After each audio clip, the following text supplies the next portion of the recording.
ఫలదానం కల్పోక్తం. నీ పెద్దలందరినీ కూడా తెలుసుకొని స్వామివారిని తెలుసుకొని కూర్చోండమ్మా. అమ్మా, లింగోద్భవం ఆ టైంలో చదివేటప్పుడు ఉండదట, ప్రశాంతంగా ఉంటుందట.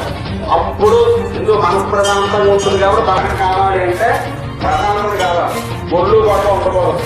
కాబట్టి ఉన్నారు దానికి మనం సహకరి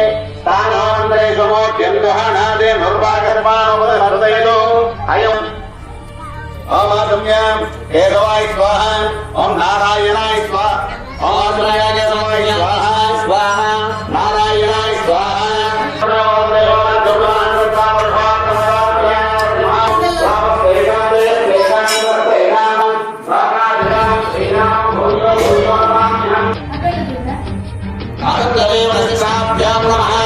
ఏదైనా శుభ కార్యక్రమం చేస్తున్నప్పుడు మన కంటికి కనబడడం